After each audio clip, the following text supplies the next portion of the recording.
আপনার কাছে যে বিষয়টি জানা রয়েছে সেটি হচ্ছে গ্লুকোমা বলতে আসলে কি বোঝায়? অনেক ধন্যবাদ ডক্টর স্বাক্ষর। আসলে গ্লোকোমা রোগটি এমনই একটি চোখের অসুখ যেটি নিয়ে আসলে কথা না বললেই নয়। নিশ্চয়ই। এবং এই বিষয়টি নিয়ে আমরা চোখের যারা ডক্টর আছি তারা সবাই আসলে অনেক বেশি এটা নিয়ে কথা বলতে চাই, কারণ আপনি জেনে খুবই অবাক হবেন যে চোখের অনিরাময় যোগ্য অসুখের সবচেয়ে অন্যতম কারণ হচ্ছে চোখের এই গ্লোকোমা অসুখটি।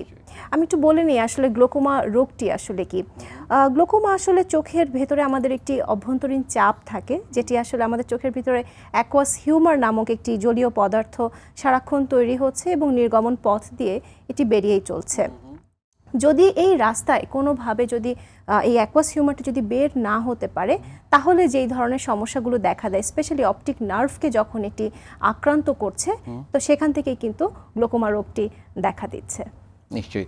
আমরা যদি একটু ছবির মাধ্যমে দেখে নিতে জি পারি। অবশ্যই। লক্ষ্য করুন এখানে চোখের চাপ আমাদের অপটিক স্নায়ুকে কিন্তু আক্রান্ত করছে এবং চোখে আরও অনেকগুলো স্ট্রাকচার আছে। আপনি যেমন দেখছেন যে লেন্স আছে, চোখের চারিপাশে রেটিনা আছে, আরও অনেক কিছু আছে, কিন্তু সবচেয়ে বেশি এই চোখের চাপের কারণে আক্রান্ত হচ্ছে কিন্তু অপটিক স্নায়ুটি।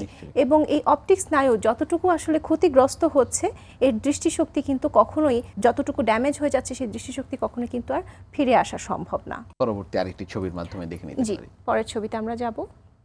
যে আপনি দেখতে পাচ্ছেন যে আমাদের চোখের পেছনে যে অপটিক নার্ভ আছে, এখানে আসলে অনেকটা 12 লক্ষ তারের দ্বারা এই অপটিক নার্ভটি আসলে সমষ্টিগতভাবে এটি আমাদের ব্রেনের সাথে আসলে কানেক্টেড, এবং এই অপটিক নার্ভের কারণেই কিন্তু এবং তারই সাথে রেটিনার কারণে কিন্তু আমরা চোখে দেখার যে অনুভূতিটি পাই এই অপটিক নার্ভের সাহায্যে। তো এই অপটিক নার্ভটি যখন আসলে ক্ষতিগ্রস্ত হচ্ছে, তখনই কিন্তু গ্লোকোমা রোগটি দেখা দিচ্ছে।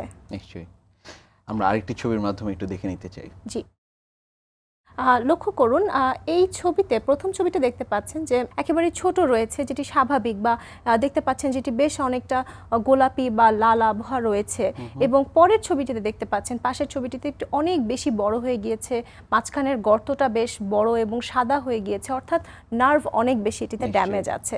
তো এটাকেই আসলে optic nerve damage in glaucoma বলে থাকে। নিশ্চয়ই। দর্শকদের জন্য আরেকটি ছবি রয়েছে বোঝার সুবিধার্থে। আপনি জানেন যে আসলে গ্লোকোমা আমাদের চোখের যে অসুখটি, এটি কিন্তু প্রথম দিকে কিন্তু চোখের একেবারে মাঝখানের দিকের দৃষ্টিশক্তিকে আক্রান্ত করে না। আপনি প্রথম ছবিতে দেখতে পাচ্ছেন যে স্বাভাবিক একটি ছবি, চারিপাশ থেকে সবকিছু স্বাভাবিক আছে, কিন্তু গ্লোকোমায় আক্রান্ত একজন ব্যক্তি কিন্তু চারিপাশটি তার এরকম কালো বা ঘোলা হয়ে আসে, শুধুমাত্র সামনের অংশ দিয়ে সে কিন্তু দেখতে থাকে, অর্থাৎ টানেল ভিশন যেটিকে আমরা বলি। অর্থাৎ সুড়ঙ্গের ভেতর দিয়ে যদি দৃষ্টিশক্তি কেউ যদি দেখতে থাকে, তাহলে সেই দৃষ্টিটি যেমন হবে সেটি কিন্তু আসলে একেবারে গ্লোকোমায় আক্রান্ত একজন রোগীর অগ্রসরমান পর্যায়ে কিন্তু তাই হয়। এবং জেনে আপনি খুবই অবাক হবেন যে যখন গ্লোকোমা রোগটি একেবারে অ্যাবসলিউট গ্লোকোমা বা একেবারে শেষের দিকে চলে আসে, তখন এই মাঝখানের এই দৃষ্টিশক্তিটুকু কিন্তু আর থাকে না। নিশ্চয়ই।